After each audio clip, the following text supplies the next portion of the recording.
Alors, remarque, nous pouvons aussi regrouper des données en classes.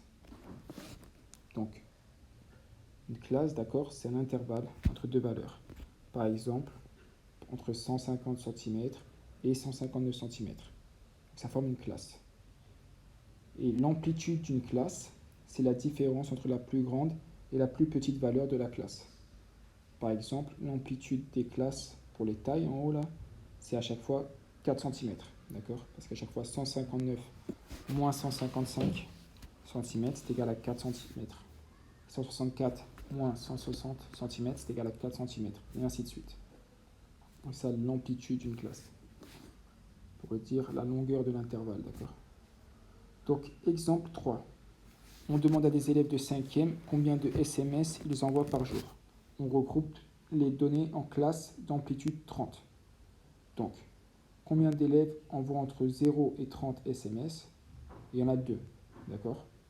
Donc, on ne sait pas s'ils en ont envoyé 3 ou 18 ou 24. On ne sait pas combien ils en ont envoyé entre 0 et 30, mais on sait qu'il y a 2 élèves qui ont envoyé entre 0 et 30 SMS.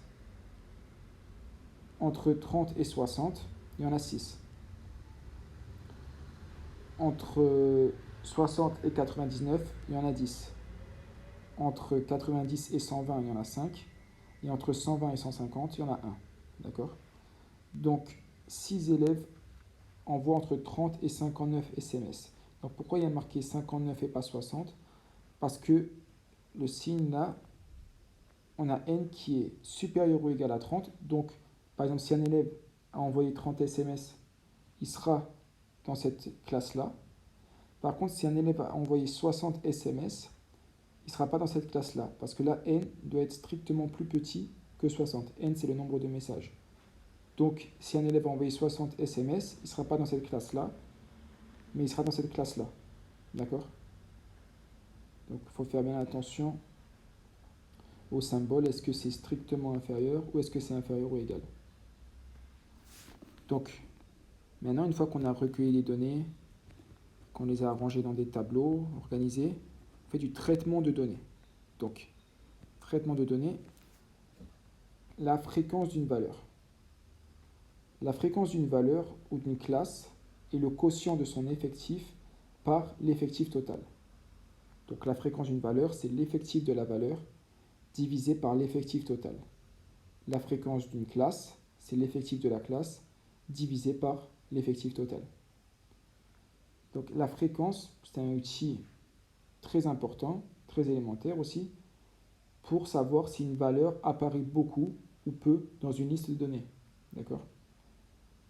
La valeur qui aura la fréquence la plus élevée sera celle qui apparaîtra le plus dans la liste de données, et celle qui aura la fréquence la moins élevée sera celle qui apparaîtra le moins. Donc ça nous permet d'évaluer l'apparition d'une valeur dans une liste de données. Donc remarque, une fréquence est un nombre compris entre 0 et 1. D'accord? On peut aussi l'exprimer en écriture décimale ou fractionnaire ou encore en pourcentage. Donc souvent on exprime la fréquence en pourcentage. Donc dans l'exemple 1, la fréquence de la valeur 12, donc si vous vous rappelez l'exemple 1, donc c'était avec les poissons, et il y avait 3 poissons qui mesuraient 12 cm. Donc la fréquence de cette valeur, c'est 3 divisé par 24, parce qu'il y avait 24 poissons. Donc l'effectif de la valeur 12, c'est 3, divisé par l'effectif total qui est 24. Donc c'est égal à 1 sur 8, en simplifiant la fraction, ce qui nous fait 0,125. Et 0,125, c'est 12,5%. On peut le faire très simplement à la calculatrice, ou en multipliant 0,125 par 100, on obtient 12,5. Dans l'exemple 2, la fréquence de la mer est 8 sur 24. Dans la classe des élèves de 5e, à qui on a demandé où est-ce qu'ils avaient passé leurs vacances, 8 élèves sur 24 ont répondu qu'ils ont passé leurs vacances à la mer. Donc la fréquence de la valeur mer, c'est 8 divisé par 24. L'effectif de la valeur mer divisé par l'effectif total. Ce qui nous fait environ 0,33, ce qui nous fait 33,3%. Dans l'exemple 3, la fréquence de la classe, donc par rapport au SMS, Donc combien d'élèves avaient envoyé entre 30 et 60 SMS? Il y en avait 6. Donc la fréquence de cette classe, c'est-à-dire la fréquence, c'est-à-dire l'apparition des valeurs de cette classe sur le total d'apparition des autres valeurs. Donc il y en a 6 sur 24. Donc 6 divisé par 24, ce qui nous donne 1 sur 4, ce qui nous donne 0,25. Donc il y en a 25%. Donc ça veut dire que 25% des élèves de cette classe envoient entre 30 et 60 SMS.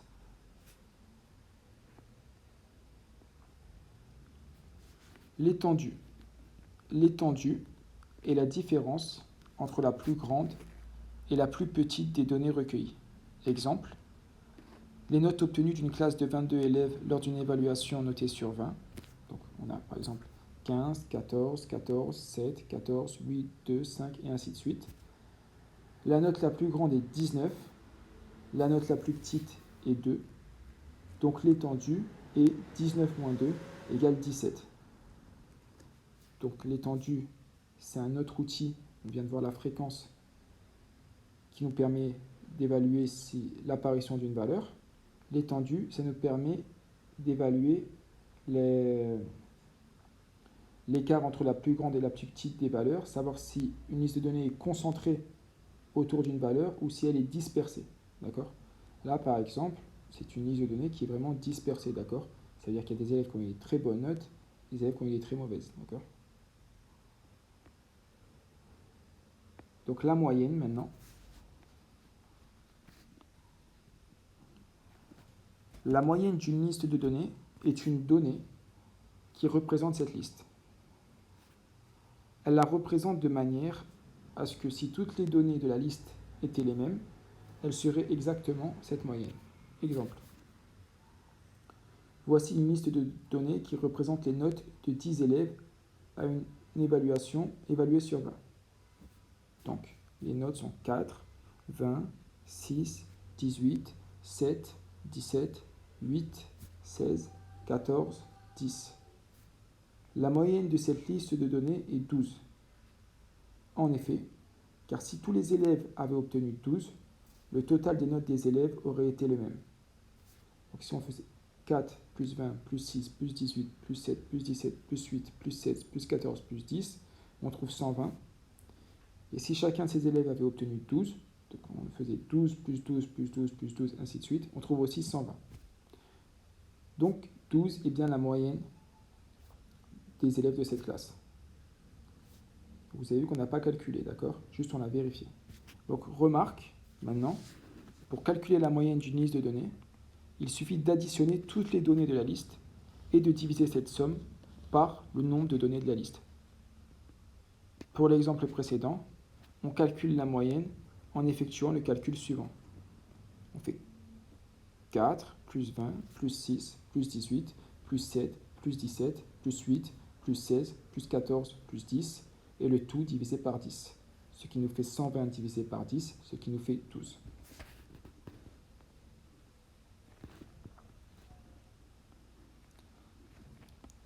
Remarque, si dans une liste de données, beaucoup de données ont la même valeur, on peut les organiser dans un tableau à effectifs et calculer leur moyenne pondérée.